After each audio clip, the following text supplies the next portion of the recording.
하나님의 자비와 긍휼이 우리나라 우리 민족에게 임하게 되기를 간절히 기원합니다.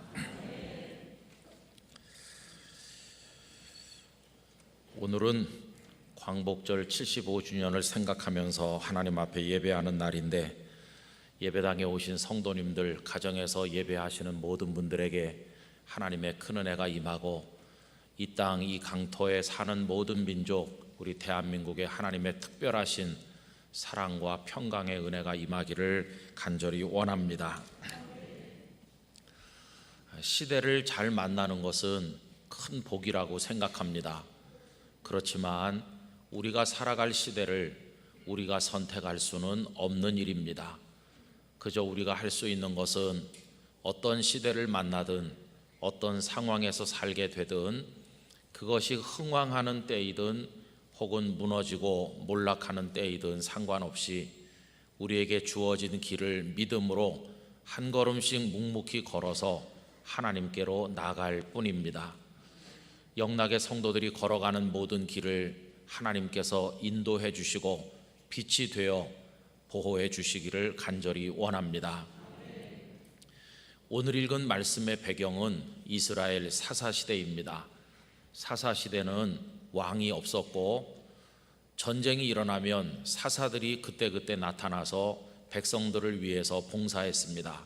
그러나 그들은 제도화된 지도자들은 아니었습니다. 이 시대의 특징을 한마디로 말한다면 극도의 무질서와 혼란이었다고 할 수가 있습니다. 사람들마다 다 자기 하고 싶은 대로 했기 때문입니다. 이에 관해서 사사기 21장 25절이 다음과 같이 말씀했습니다. 그때 이스라엘의 왕이 없으므로 사람이 각기 자기의 소견대로, 자기의 옳은 대로 행하였다. 자기의 소견에 옳은 대로, 자기 마음대로 그냥 하고 싶은 대로 했다는 겁니다. 당시에 제도화된 지도자가 유일하게 있다면 성막에 있는 제사장이었습니다. 제사장은 하나님의 율법에 의해서 세워진 사람 아닙니까? 이때는 엘리라는 분이 제사장이었는데 그는 하나님의 인정을 받지 못했을 뿐만 아니라 그의 두 아들인 홈니와 비느하스는 제사장이라고 할 수 없을 정도로 극도로 타락해 있었습니다. 그들의 죄가에 관해서 사무엘상 2장 12절은 엘리의 아들들은 행실이 나빠 여호와를 알지 못하더라 했고요, 2장 17절은 이 소년들의 죄가 여호와 앞에 심히 크면 그들이 여호와의 제사를 멸시함이었더라 했습니다. 또 2장 22절에 보면 엘리가 매우 늙었더니 그의 아들들이 온 이스라엘에게 행한 모든 일과 회막문에서 수종드는 여인들과 동침하였음을 듣고 라고 되어 있습니다. 이 명색이 제사장이라는 사람들이 얼마나 악에 악을 더했나 이걸 말씀하고 있죠. 엘리는 나름대로 아들들을 제지해 보려고 노력을 하긴 한 것 같은데 아무 효과가 없었습니다. 이러다 보니 영적으로도 다 다쳐서 하나님의 말씀, 하나님께서 내려주시는 이상이 아주 희귀하였다고 그 사무엘상 3장 1절이 기록합니다.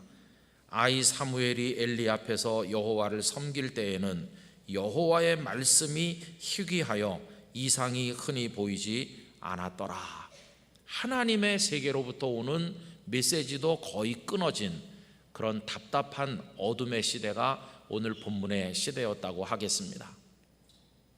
성도 여러분, 이런 말씀을 읽으면 가슴이 답답해지는데 오늘 우리가 살고 있는 시대도 별반 다를 바가 없다고 여겨집니다. 전 세계적으로 포스트 모더니즘 시대를 통과하면서 전통 가치들이 다 무너졌습니다. 부모에게 대한 효도 혹은 남을 존중하고 배려하는 것, 겸양하며 절제하는 것, 이런 모습들을 찾아보기가 어렵습니다. 사람들은 자기 즐거움과 이익을 지고선으로 삼아서 자기가 원하는 대로 무슨 일이든 서슴지 않는 모습으로 살아가고 있는 게 오늘의 현실입니다. 우리나라를 국한해서 말해본다면 여러 가지 이유 때문에 국민들의 마음이 갈래갈래 나뉘고 이해 대립과 갈등이 최고조에 달하고 있습니다. 교회는 교회대로 흔들리고 있고, 그리고 어둠의 세력들이 하나님의 교회와 성도들, 기독교 사학들, 그리고 기독교 봉사단체들을 때로는 조직적으로, 때로는 암묵적으로 공격하고 있는 게 아닌가, 이런 답답한 생각을 가질 때도 있습니다. 여러분, 국제적으로는 어떻습니까? 세계의 안녕과 평화를 추구하기보다는 자국의 이익을 최우선으로 하면서 나라와 나라들 사이에 갈등이 첨예화되고 심지어는 전쟁이라도 일어나는 게 아닌가 하는 불안을 감추지 못하고 있습니다. 우리나라는 북한의 위협을 고스란히 받고 있고, 그 이웃 나라를 믿을 수가 없고, 국제 간의 신뢰가 다 깨지고 동맹도 무너져 가는 게 아닌가, 이런 우려를 금할 수 없는 게 오늘의 상황입니다.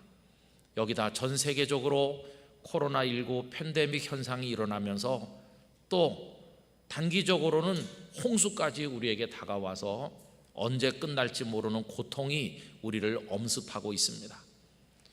어디 좀 믿고 따를 만한 지도자가 있나 하고 둘러보면 교계나 우리 정치계나 우리 사회에 지도자는 없는 것 같고, 자기 집단의 이익을 대변하는 우두머리들만 있어서 서로 충돌하는 게 아닌가 하는 답답한 생각을 가질 때도 있습니다.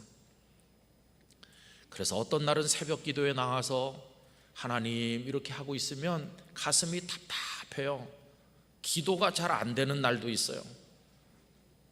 그러면서 질문이 꼬리에 꼬리를 물고 쏟아져 나옵니다. 하나님, 세상이 왜 이렇습니까? 왜 사람들이 선악의 감각이 점점 누려지는 겁니까? 파렴치한 일이 왜 이렇게 많이 일어나나요? 아니, 전 세계적으로 왜 도대체 이런 겁니까? 이 세상이 앞으로 어떻게 되려고요? 이런 질문이 다분히 원망이 섞인 채로 하나님 앞에 쏟아져 나올 때가 있습니다. 그래서 가만히 있을 때도 있어요. 여러분, 그게 참 답답해요.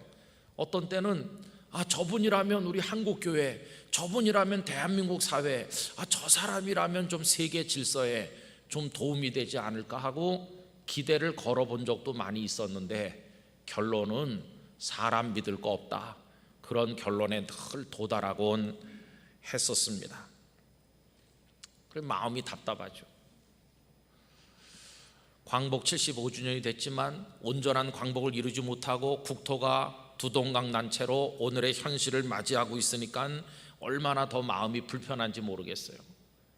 그런데 여러분, 참으로 놀라운 사실이 있습니다.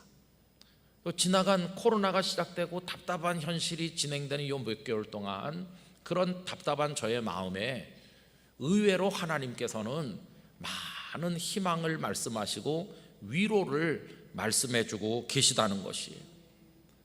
세상에 대한 절망, 시대에 대한 아픔이 크면 클수록 하나님께 대한 희망은 더 간절해지고 하나님을 향한 믿음이 더 절실해지는 걸 느끼면서, 하나님은 우리에게 위로의 하나님이시요 구원의 하나님이 되실 줄 믿습니다, 그런 마음이 더 간절해지고 있다는 것입니다. 그러면서 제 마음속에 하나님께서는 포기하지 않으셨다, 손 놓으신 게 아니다, 지금도 하나님께서는 우리가 모르는 가운데 우리들을 위해서 준비하고 계시고 일하고 계시다, 그런 격려의 말씀들을 많이 주셨습니다.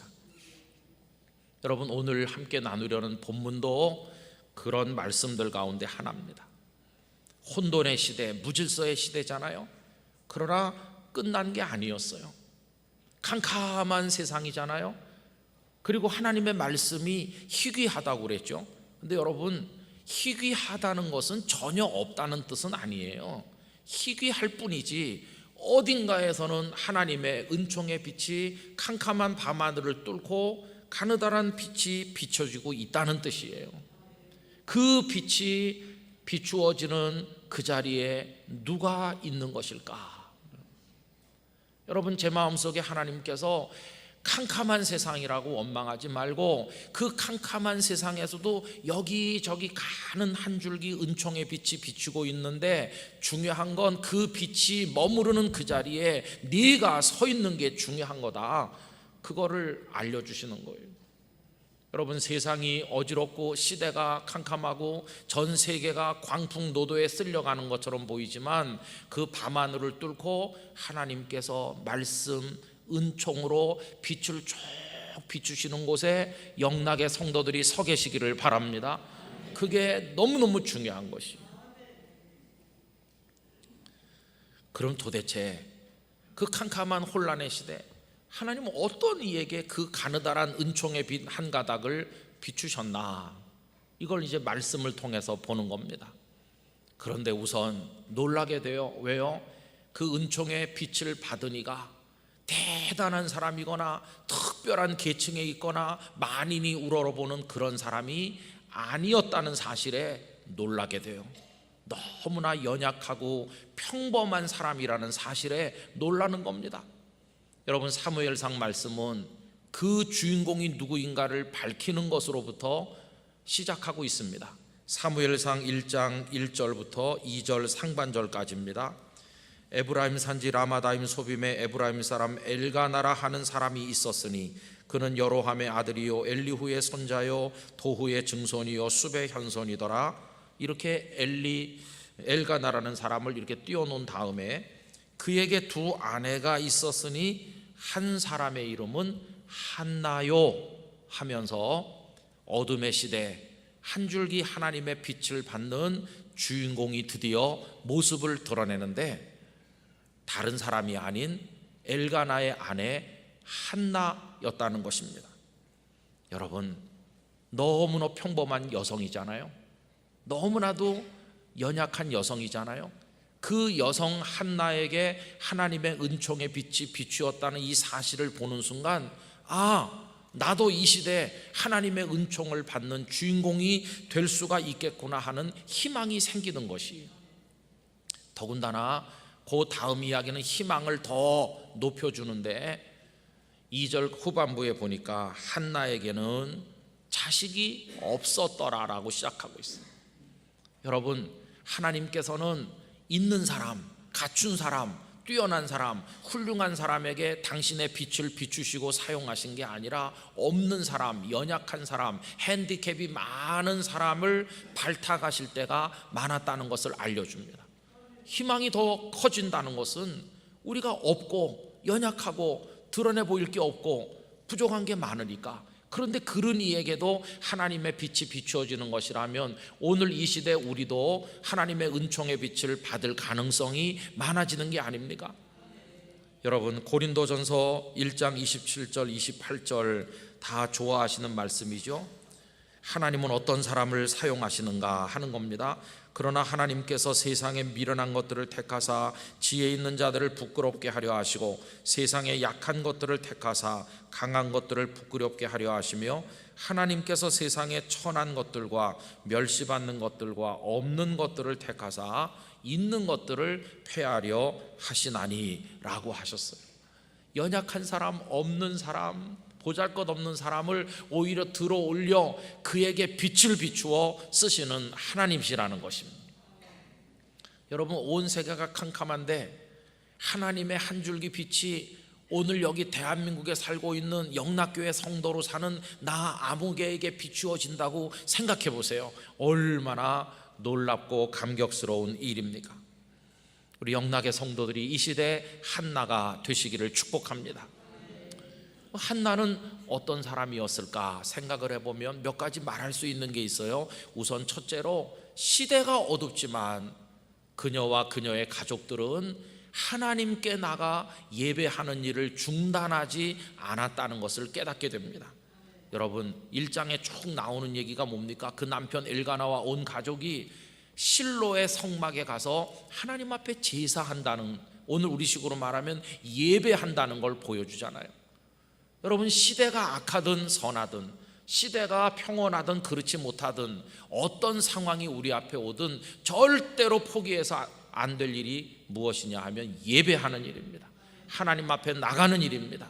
절대로 그것만은 우리가 중단해서는 안 될 것입니다. 코로나19 시대가 됐지만 예배당에 오시든지 가정에서 드리든지 어떤 방법으로든지 하나님 앞에 예배자로 서시게 되기를 바랍니다. 오히려 불편하니까 더 간절해야 되는 것이고, 장애물이 많아졌기 때문에 하나님 앞에 온 몸과 마음을 들여서 온 영혼을 쏟아서 더 신령과 진정의 예배를 올려드려야 될 줄로 믿습니다. 하나님은 어떤 사람에게 빛을 비추시나 전심으로 하나님 앞에 예배하는 자에게 어두운 세상을 뚫고 은총의 빛을 비추시는 줄로 믿습니다. 게다가 보세요, 이들은 어디 가서 예배했습니까? 실로의 성막에 갔습니다. 그들이 가나안 땅에 들어간 다음에 성막이 실로라는 곳에 있었는데 거기로 간 것이에요. 하나님께서 당신의 이름을 두시려고 정하신 곳이죠. 근데 거기 누가 제사장입니까? 아까 말씀드린 엘리, 그의 두 아들 홈니와 비느하스죠. 사무엘상 1장 3절입니다. 이 사람이 매년 자기 성읍에서 나와서 실로에 올라가서 만군의 여호와께 예배하며 제사를 드렸는데 엘리의 두 아들 홈니와 비느하스가 여호와의 제사장으로 거기에 있었더라. 여러분, 가보면 누가 제사장이라고요? 악하고 부패된 홈니와 비느하스가 떡하니 있는 거예요. 누가 그런 타락한 제사장에게 예물을 바쳐서 하나님 앞에 기도를 해달라고 하고 싶겠어요? 더러운 제사장이 있는 성막은 성막도 아니다, 우린 이제 실로로 가지 않겠다, 이럴 거 아니겠어요? 그런데 이 엘가나의 가족은 제사장이 타락했던, 부패했던, 우리는 제사장 보고 가는 게 아니라 하나님을 보고 나갑니다, 그러면서 성막에 나가 제사를 했다는 것이. 여러분, 오늘도 비슷합니다. 우리 교회들을 보면 많이 부패했고 구조적인 문제를 가지고 있고, 심지어는 목회자들도 타락했고, 이 교회가 이게 교회가 아니야, 그런 불만을 가지고 교회를 안 나가는 떠돌이 성도가, 가난한 성도가 많다 그러죠. 여러분, 교회가 문제가 많고 부패됐으니까 안 가면 되는 겁니까? 아니요. 이들은 제사장이 타락했지만 하나님을 바라보고 그 실로의 성막에 간 것처럼 우리도 교회들이 문제가 많고 부패됐지만 하나님의 교회를 향하는 발걸음을 중단해서는 안 된다는 것이에요. 여기 나와서 하나님 앞에 예배를 드려야 되는 것이고, 교회가 어떤 문제가 있든지 하나님의 교회를 사랑하고 존중해야 될 줄로 믿습니다. 그리고 여러분, 그렇게 부패된 제사장들이 있는 그곳에 와가지고 이들이 뭘 했습니까? 하늘의 하나님 앞에 기도하는 거예요. 특별히 한나는 하나님 앞에 간절한 기도를 올렸습니다. 사무엘상 1장 10절에서 11절, 한나가 마음이 괴로워서 여호와께 기도하고 통곡하며 서원하여 이르되, 만군의 여호와여, 만일 주의 여종의 고통을 돌보시고 나를 기억하사 주의 여종을 잊지 아니하시고 주의 여종에게 아들을 주시면 내가 그의 평생에 그를 여호와께 드리고 삭도를 그의 머리에 대지 아니하겠나이다 라면서 간절히 기도했어요. 근데 그녀가 기도할 때 옆에 누가 있습니까? 엘리 제사장이 있는 거예요. 타락한 제사장이 물끄러미 바라보는 가운데 기도하고 싶겠어요? 존경받는 제사장, 거룩하신 분이 있는 앞에서 기도하고 싶지, 하고 싶지 않을 거 아니겠어요? 그런데도 이 한나는 이 기도를 이룰 그런 존재가 제사장이 아니고 하나님이시라는 걸 믿었기 때문에, 옆에서 쳐다보는 제사장이 타락했던 말던 나는 하나님께 기도합니다, 그러면서 기도를 멈추지 않았던 것을 볼 수 있어요. 여러분, 사람 때문에 시험에 빠지지 마시기를 바랍니다. 우리는 하나님을 보고 예배하고 하나님께 기도하는 존재입니다. 세상 때문에 사는 게 아니라 우리는 어차피 하나님 때문에 사는 것이므로, 세상이 타락했던 어떻든 교회가 어떻든 우리는 하나님만 바라보며 예배하고 기도하는 자가 되어야 할 줄로 믿습니다. 하나님의 눈은 전심으로 자기를 찾는 자를 어디 있는지 살펴보신다고 하셨잖아요.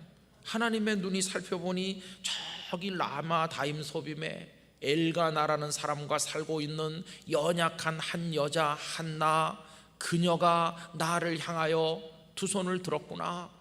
그 캄캄한 칠흑 같은 세상이지만 그녀에게 한 가닥 은총의 빛이 쭉 내려 비치는 것이, 거기 그녀가 있었던 것이. 그래서 그 기도가 허락하심을 받고 한나가 사무엘을 낳게 된 것입니다. 여러분, 오늘 본문 20절, 한나가 임신하고 때가 이름에 아들을 낳아 사무엘이라 이름하였으니 이는 내가 여호와께 그를 구하였다 함이더라. 세상은 악하지만 나는 하나님 버리지 않았습니다. 세상이 흑암의 세상이지만 나는 하나님께 예배했습니다. 남들이 뭐라고 하든 나는 하나님께 기도할 것입니다. 이 아이 인간적인 방법으로 얻은 게 아니라 하나님께 기도해서 얻었습니다. 하나님이 주셨습니다.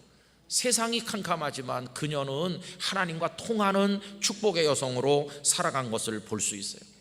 여러분, 시대가 악하다고 탄식하지 말아야 됩니다. 시대가 악하든 어떻든, 코로나가 세상을 뒤덮든 어떻든, 우리 영락의 성도들은 어디 계시든지 간에 거기서 하나님을 향해 두 손을 드시길 바라고, 여러분이 계신 곳에 은총의 빛이 비추어지기를 원합니다.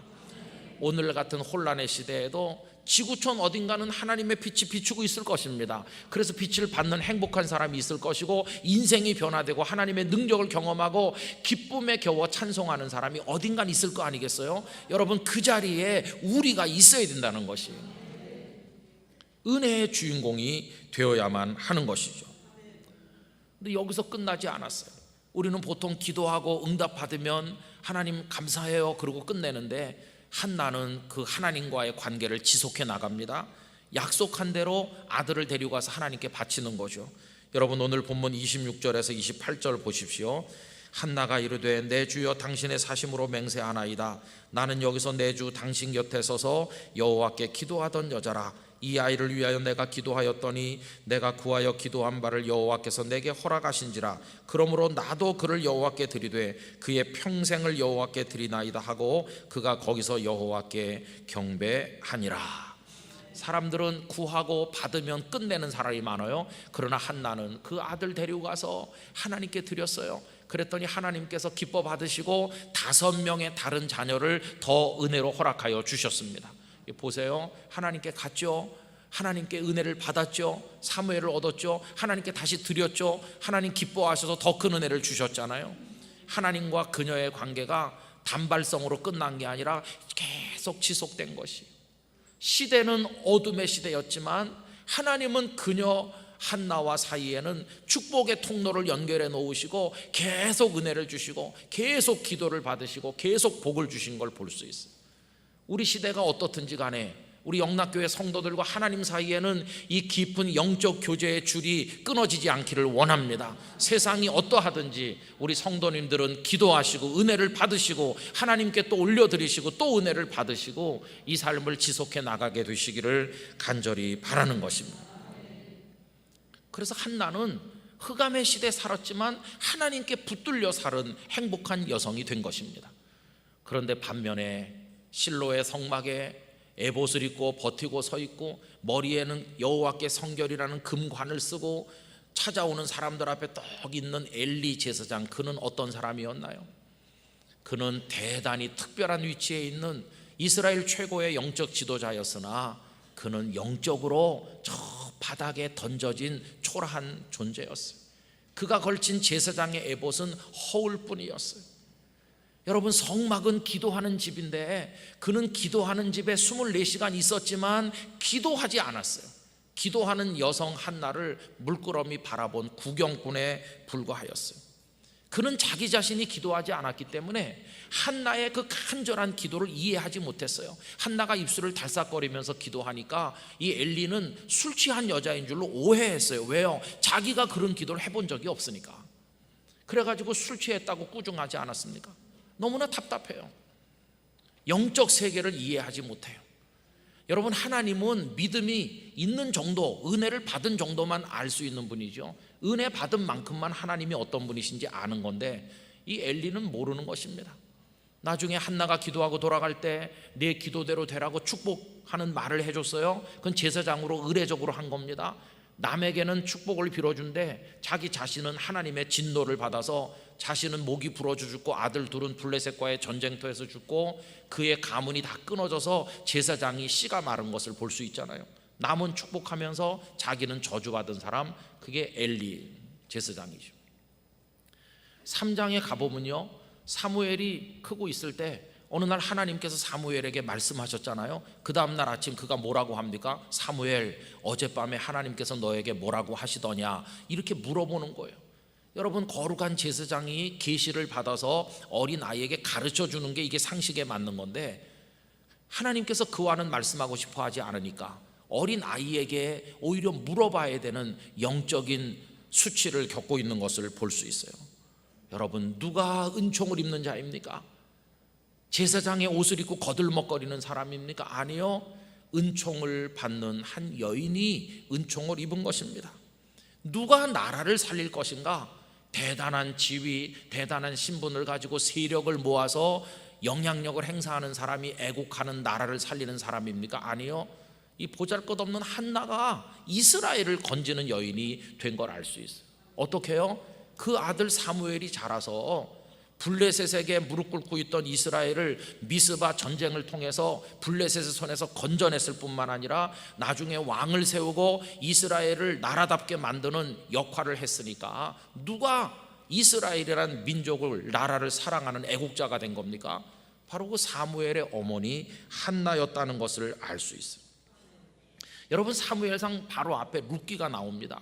거기 룻이라는 여성은 정말 불쌍한 여자죠. 이스라엘 여자도 아닌 모압 여자인데다가 젊어서 남편을 잃은 초라한 과부에 불과해요.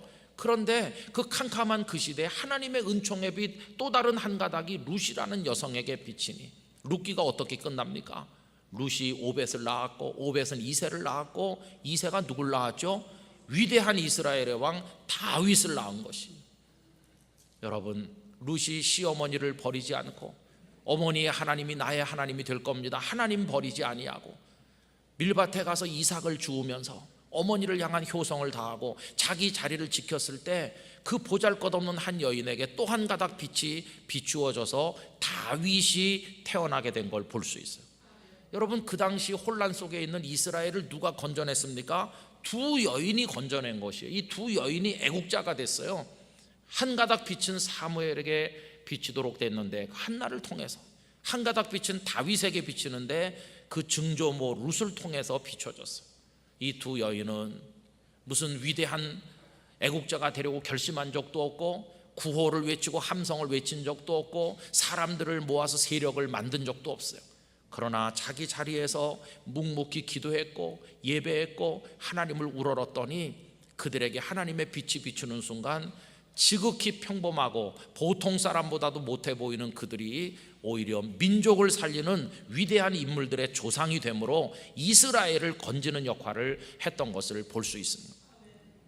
광복 75주년을 맞이하면서 누가 대한민국을 살리고 누가 진짜 애국자인가 이렇게 묻는다면 여러분, 함성을 지르는 사람이 아니라 기도하는 사람인 줄로 믿습니다. 많은 세력을 끌어모아 영향력을 행사하는 사람이 나라를 건지는 것이 아니라 은총의 빛을 받는 사람들을 통해서 하나님께서는 대한민국의 미래를 준비하고 계신 줄로 믿습니다. 지금 이 순간에도 어떤 연약한 자들에게 하나님의 은총이 비치고 그들의 자녀가 대한민국의 위대한 인물로 준비되고 훌륭한 목회자로 준비되고 있는지 하나님은 지금 우리를 향해 손 놓으신 게 아니라 우리가 모르는 사이에 일하고 계신 줄로 믿습니다. 준비하고 계신 줄로 믿습니다. 어떻게 하나님의 손에 붙들린 애국하는 그리스도인이 될 수 있을 것인가? 바로 여기 이 여인들처럼 자리를 지켜 주님과 교제하고 믿음으로 예배함으로 은총을 입을 때 우리가 의도하지 않았어도 우리는 애국하는 하나님의 사람으로 기여하며 살아갈 수 있게 될 것입니다. 우리 영락의 성도들이 혼란 속에 있는 이 시대에 살고 계시지만 흔들리지 않으시기를 바랍니다. 그 하나님을 붙드시기를 바랍니다. 그리고 여러분의 자리에서 예배하고 기도하고 믿음의 본분을 다하시기를 바랍니다. 하나님이 우리에게 빛을 비추실 것이고 그 자리가 우리 생활 현장이 위대한 애국이 시작되는 자리가 될 줄로 믿습니다. 하나님께서 우리를 통해 이 나라 이 민족을 긍휼히 여겨주시기를 간절히 기원합니다. 기도하겠습니다. 거룩하신 아버지 하나님, 대단한 사람, 특별한 사람이 나라를 건지는 것이 아니라 하나님을 경외하며 예배하고 기도하기를 포기하지 않고 성실히 사명을 다하는 자에게 하나님이 빛이 비추어지는 순간 바로 그런 이들이 머무는 곳에서 하나님의 역사가 이루어지는 줄로 믿습니다. 영락의 성도들이 그러한 애국 그리스도인으로 살아갈 수 있도록 은총을 베풀어 주시옵시고 이 나라 이 민족을 살려 주시옵소서. 예수님의 이름으로 기도하옵나이다. 아멘.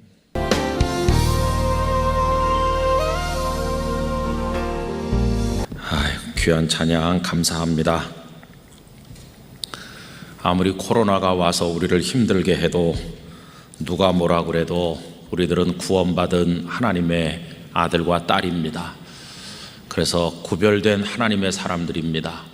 이 은총을 생각을 하면 얼마나 감사한지요.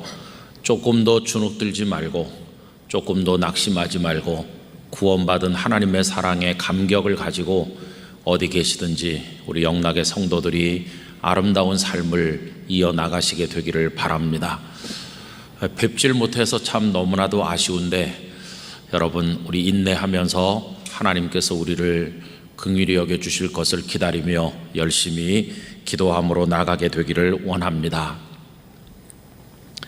전에도 말씀드린 적이 있었던 이야기를 다시 한번 해보겠습니다. 공처가 대회가 열렸다고 하는데 많은 남편들이 모였다고 합니다. 사회자가 하는 말이 참가자들은 왼쪽으로 옮겨주시기 바랍니다. 다 왼쪽으로 옮겼는데 한 사람만 그 자리에 남아 있었다고 합니다. 당신은 참가자가 아닙니까? 그랬더니 그 사람이 저도 참가자입니다. 그런데 왜 왼쪽으로 가지 않고 그 자리에 혼자 남아 있습니까? 하니까 그 사람 하는 말이 저도 저쪽으로 가기를 간절히 바라는데 아내가 사람 많이 모인 곳에 가지 말라고 해서 여기 있습니다. 이렇게 대답을 하더라는 것입니다. 그래서 그날 그 대회는 그걸로 끝났다고 합니다. 왜냐하면 아내 말을 너무나 잘 듣는 그 사람이 그날의 우승자가 된 것입니다. 누가 웃자고 만든 그런 이야기겠죠. 그런데 그 이야기 속에 이 남편은 아내가 하는 말이 절대 기준이 되어 있는 것을 볼 수 있습니다. 아내가 시키는 대로 행동하는 것입니다. 마치 사사시대에 이스라엘의 왕이 없었기 때문에 사람들이 각기 자기 소견에 옳은 대로 행함으로 사회가 혼란했던 것처럼 오늘 우리가 사는 이 시대도 혼란하기 이를 데가 없는 그런 세상이라고 생각이 됩니다. 여러분, 혼란이 극에 달할수록 우리들에게 기준이 필요합니다. 어떤 판단을 내릴 때, 그리고 그 판단에 따라서 행동할 때 우리들에게 절대 기준이 꼭 있어야만 된다는 겁니다. 우리 젊은 성도님들은 잘 모를 수도 있지만은 아마 연세가 지긋하신 분들은 다 아실 겁니다. 옛날에는 매주 월요일 아침에 학교에 가면 전교생이 운동장에 모여서 조회라고 하는 걸 했습니다. 그때는 학생들이 많을 때여서 1, 2, 3학년 세 학년만 해도 큰 학교는 2천여 명이나 학생들이 있는 경우가 있었는데 그 아이들이 전부 운동장에 나옵니다. 그럼 학급별로 줄을 서서 애국가도 부르고 교가도 부르고 교장 선생님 훈시하시는 말씀도 들었습니다. 그런데 우선 제일 먼저 하는 것은 줄을 서는 것인데 때로는 선생님께서, 때로는 학생 대표가 앞에 나와서 구령을 붙여가면서 줄을 세웁니다. 그때 제일 먼저 하는 게 기준을 잡는 것입니다. 맨 가운데 앞자리에 있는 학생, 어떤 때는 한쪽 끝에 있는 맨 앞자리 학생이 기준 학생이 되는데 그 학생이 손을 높이 들면서 기준 그렇게 소리를 지릅니다. 그러면 그 학생은 움직이지 않고 그 자리에 서 있고 나머지 학생들이 가까이 모여왔다 흩어졌다 하면서 일사불란하게 줄을 쫙 섭니다. 그걸 매주 했는데 생각해 보면 그때 정말 줄 잘 섰지 그런 생각이 듭니다. 그 학생이 기준이 되어서 나머지 학생들이 줄을 탁 서는 것입니다. 여러분, 우리들이 이 세상을 살아가려면 기준이 있어야 되는 거죠. 소설보다는 영화로 더 널리 알려진 성이라고 하는 작품이 있습니다. 원래는 로이드 더글러스라는 분이 소설을 썼고 그게 이제 영화가 된 것인데, 여러분, 예수님께서 입으셨던 옷을 십자가에 달리실 때 로마 군병들이 제비뽑기에서 나눠 가진 그 사건을 매개로 해가지고 만든 그런 소설이고 영화죠. 그런데 그 작품을 쓰신 그 로이드 더글러스가 학생 시절일 때 기숙사에 살았는데 거기 은퇴하신 음대 교수님께서 한 분 사셨다고 합니다. 연세가 많아서 휠체어에 의지해서 다니시는데 거기 사람들만 만나면 휠체어를 딱딱 치면서 늘 하시는 말씀이 잘 들어두게 기본음은 도일세 이렇게 말했다는 것입니다. 그러면서 하는 말이 저 위층의 테너는 연습할 때 들어보면 소리가 자꾸 쳐져. 그리고 저 건너편에 피아니스트는 피아노도 조율을 안 하는지 그 음이 정확하질 않아. 1000년 전에나 지금이나 1000년 후에나 기본 음은 도야 도 이렇게 이야기를 하곤 했다고 합니다. 성도 여러분, 그렇습니다. 음악의 세계가 굉장히 복잡하게 구성되어 있지만은 기본 음이 도인 것과 마찬가지로 우리 인생에도 인생을 살아가는 데 있어서 기본 음이 필요한데 우리에게도 도와 같은 것이 필요하다 하는 것입니다. 이게 없으면 좌충우돌하다가 이리저리 쏠리다가 실패하는 거죠. 여러분, 그 대표적인 예를 한 사람 든다면 솔로몬의 아들 르호보암 이야기를 할 수 있습니다. 르호보암이 왕이 될 무렵에 백성들이 찾아와서 당신께서는 어떤 정치를 하실 겁니까? 라고 물었을 때 백성들의 요청을 들어주고 그들의 짐을 가볍게 해주라고 하는 원로 대신들의 충고와 더 엄격하게 무겁게 하지 않으면 왕의 통치를 따르지 않을 것이니 더 무섭게 해야 된다고 하는 동료들의 충고 사이에서 르호보암은 방황하였습니다. 한마디로 말하면 그는 왕으로서의 기준을 가지지 못해서 원로 대신들의 이야기와 젊은이들 사이의 이야기 사이에서 왔다 갔다 하다가 결국은 젊은 사람들의 충고를 따르지 않습니까? 그 결과 여로보암이 10지파를 데리고 나가서 따로 나라를 세움으로써 이스라엘은 남북 왕국으로 분열되는 비극적인 결말을 맞이하게 된 거 잘 알고 있습니다. 여러분, 르호보암 같은 실수를 저지르지 않으려면 우리 인생을 세울 수 있는, 우리 인생의 기준이 될 수 있는 어떤 도 같은 것이 꼭 필요하다 하는 것입니다. 그런데 오늘 본문인 시편 1편 속에서 우리는 그렇게 사는 한 사람을 만나게 되는데 이 시편 1편은 그를 가리켜서 복 있는 사람이라고 부르고 있습니다. 이 설교 말씀을 같이 나누시는 모든 분들이 오늘 이 시대에 복 있는 성도가 되시기를 바랍니다. 이 사람은 어떤 사람일까요? 우선 이 사람은 이리저리 쏠리거나 흔들리지 않는 사람이라는 것을 오늘 말씀 1절이 잘 보여주고 있습니다. 1절을 다 같이 읽어보겠습니다. 복 있는 사람은 악인들의 꾀를 따르지 아니하며 죄인들의 길에 서지 아니하며 오만한 자들의 자리에 앉지 아니하고 라고 되어 있죠. 여러분, 여기 아니하고 라는 단어가 연거푸 사용되는 걸 볼 수 있습니다. 한마디로 말하면 이 사람은 이렇게 거부할 수 있는 용기가 있는 거죠.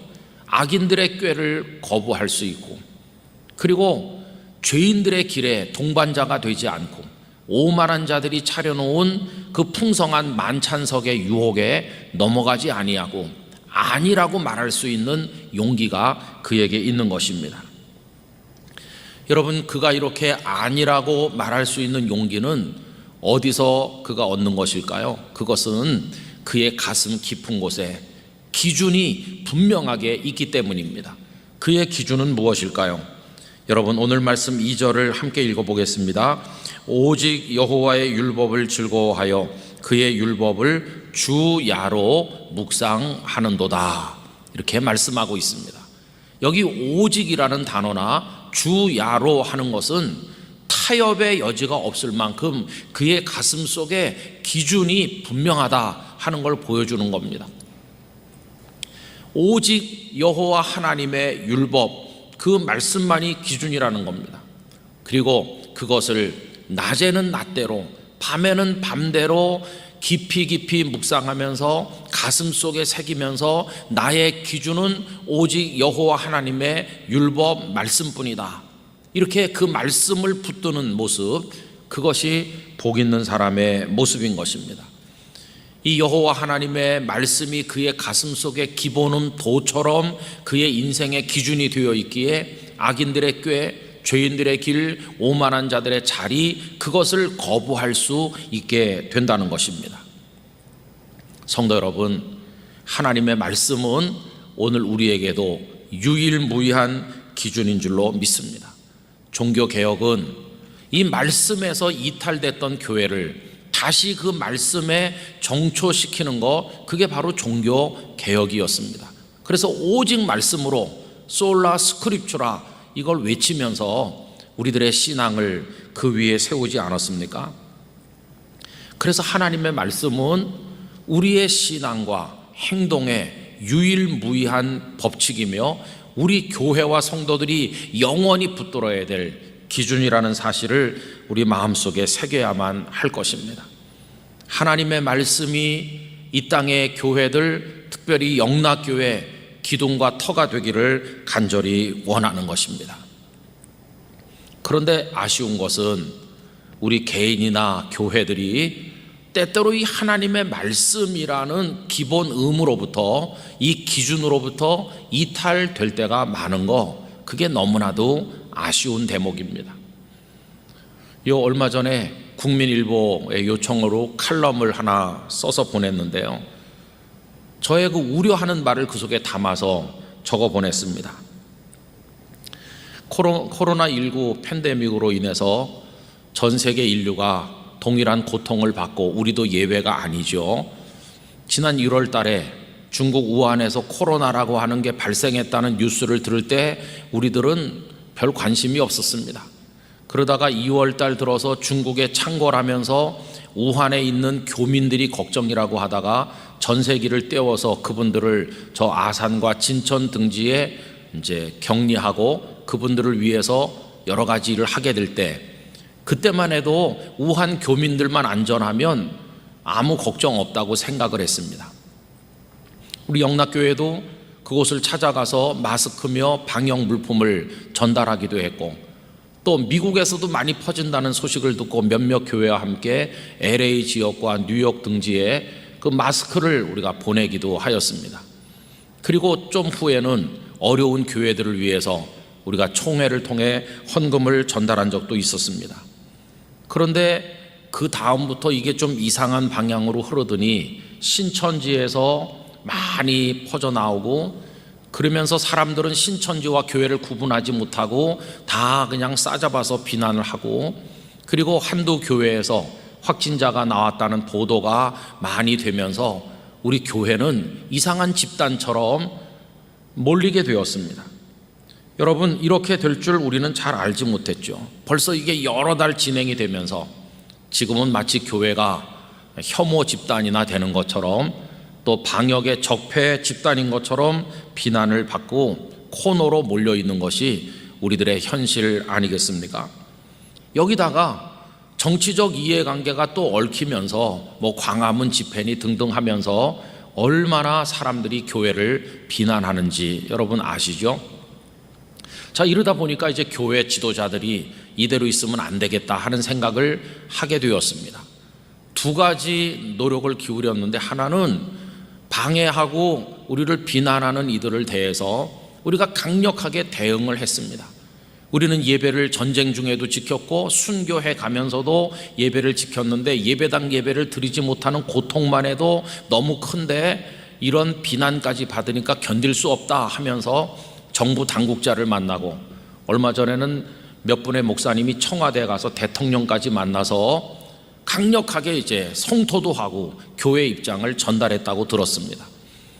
또 그런 노력만 있는 것이 아니라 우리가 세상의 비난을 좀 방향을 돌리고 우리 교회가 그렇게 나쁜 집단이 아니라는 걸 적극적으로 알리자, 우리가 세상에 등불이 되고 좀 봉사를 하자, 이런 차원에서 노력도 많이 하기도 했습니다. 우리 자체 방역을 열심히 하는 것은 말할 것도 없고 정부의 지침을 잘 따랐습니다. 뿐만 아니라 방역 물품을 곳곳에 나누기도 하고, 어떤 교회는 선물 꾸러미를 만들어서, 생필품을 꾸러미를 만들어서 어려운 이웃들에게 전달하기도 하고, 어떤 교회는 임대를 하고 있는 성도들에게 착한 임대인이 되도록, 그래서 좀 전월세 그거를 좀 내리도록 그렇게 운동을 한 교회도 있다고 들었습니다. 어떤 교회는 지역에 있는 시장과 연계해서 상인들의 씨름을 덜어드리기 위해서, 그래서 성도들이 그 물건을 사는 날을 정해가지고 시장에 가서 많은 물건을 사기도 했다 하는 얘기를 들었고, 어떤 교회는 수양관 같은 시설을 격리시설 내지는 치료시설로 제공했다는 이야기도 들었습니다. 여러분, 다 소중하고 의미가 있고 가치 있는 봉사였다고 생각이 듭니다. 그런데 보세요, 이렇게 해나가는 과정에 문제가 있는데, 그게 뭐냐 하면 교회들이 소위 공공성 논쟁에 휘말리게 되었다는 것입니다. 여러분, 정부가 어떤 정책을 추진할 때 공공의 목적이라고 하는 걸 중요한 가치로 생각하는 거 그거 당연합니다. 공익을 위해서, 공공의 목적을 위해서 어떤 정책을 수립하는 거죠. 우리 그거 다 이해할 수 있습니다. 그래서 예를 들면 최근에 부동산 정책이라든지 또 의료인들이 많이 문제가 됐던 의료 정책 등등이 다 공공의 목적으로 위해서 추진하는 과정 속에 갈등도 생기고 뭐 그런 거 아니겠습니까? 여러분, 교회가 세상을 섬기고 봉사하는 거 그거 당연한 겁니다. 교회가 세상을 봉사하고 섬겨야죠. 그런데 문제는 공공성 논리 때문에 봉사하거나 섬기는 거, 그거는 옳지 않다 하는 것입니다. 여러분, 교회가 세상에 봉사하고 섬기되 어떤 공공성 논쟁에 떠밀려 가지고 하는 거, 그거는 교회가 이 세상에 있는 여러 부문과 똑같은 그 중에 하나로 전락하고 우리의 정체성을 상실하는 문제를 가져오게 된다는 것입니다. 공공성이라고 하는 게 아주 소중한 가치이기는 하지만 그게 절대 선이 되면 이 세상에는 많은 비극들이 발생하게 돼 있습니다. 예를 들면 공공의 목적으로 위해서 개인의 권리를 박탈하고 개인의 자유를 짓밟고 예배의 자유를 빼앗고 신앙의 자유를 박탈한다면, 그러면서 이건 공공의 목적으로 위한 거다. 이건 얼마나 왜곡되는 것입니까? 심지어 전체주의적인 독재 국가에서는 공공의 목적으로 위해서 아무개를 죽여라, 이런 사륙이 자행된 적도 얼마나 많습니까?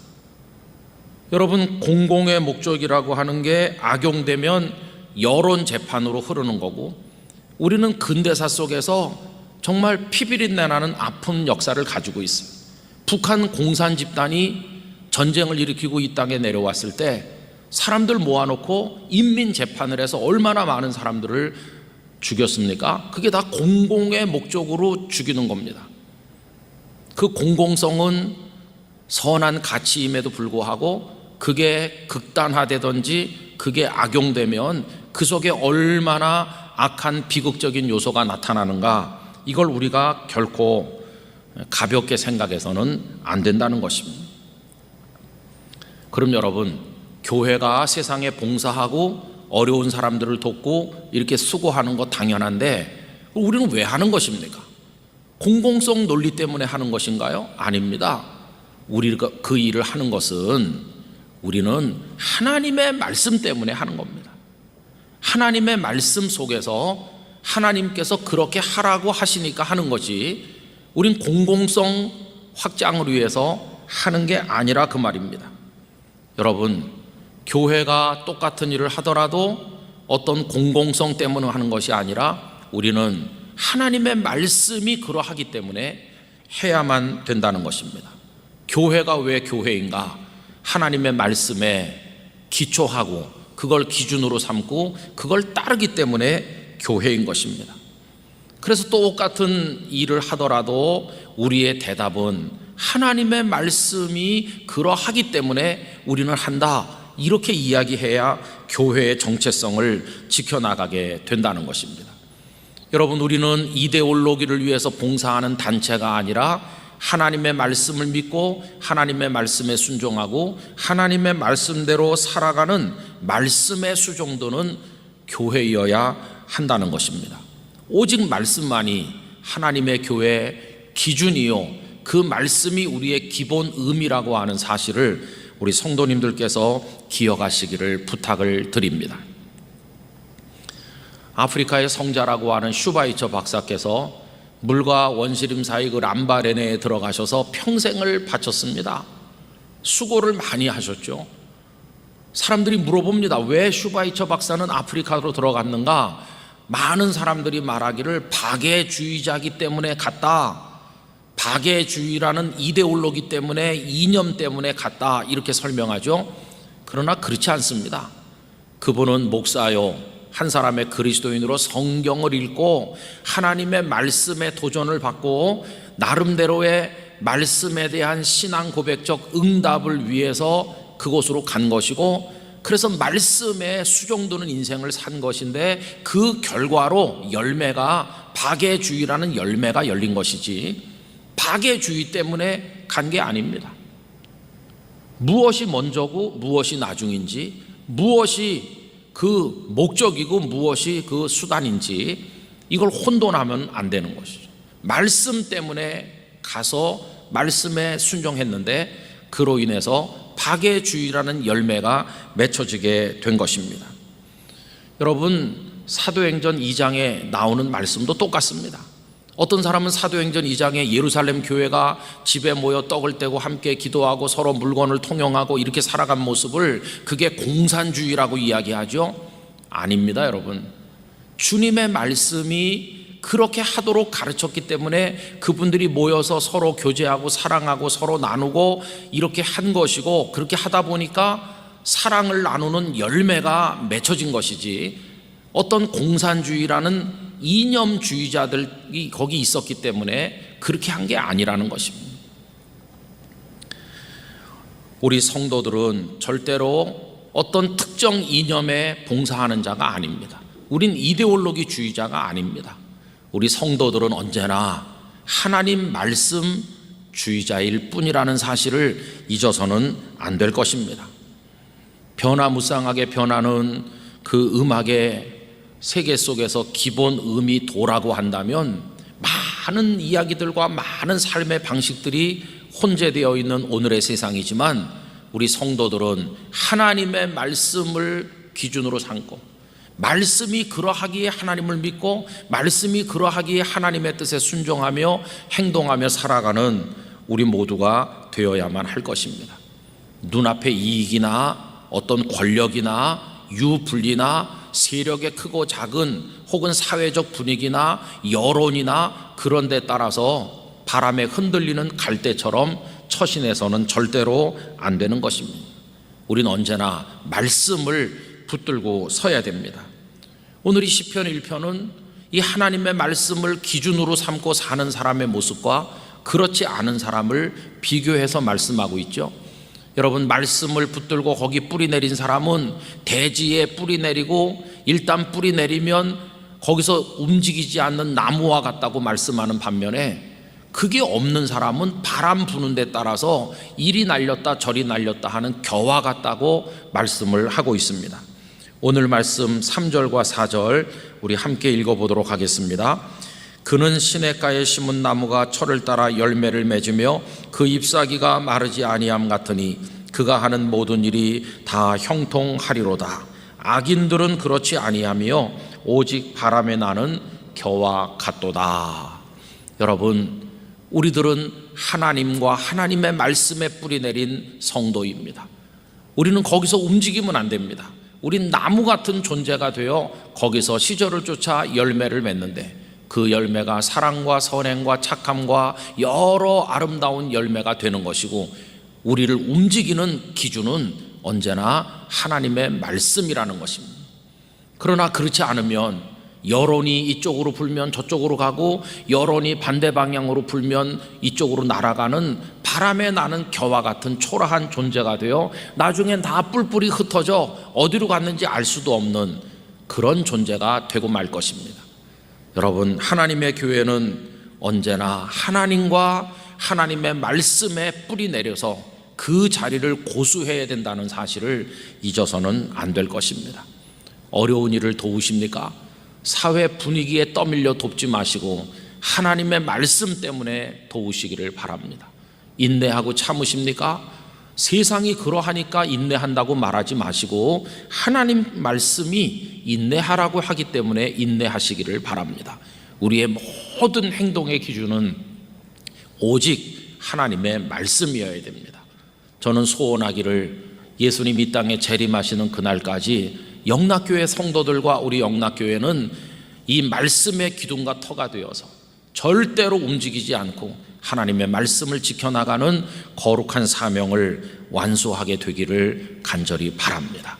성령님께서 우리 마음에 힘을 주시고 믿음을 더하셔서 이 말씀을 통한 위대한 승리를 거두도록 도와주시기를 진심으로 축원합니다. 기도하겠습니다.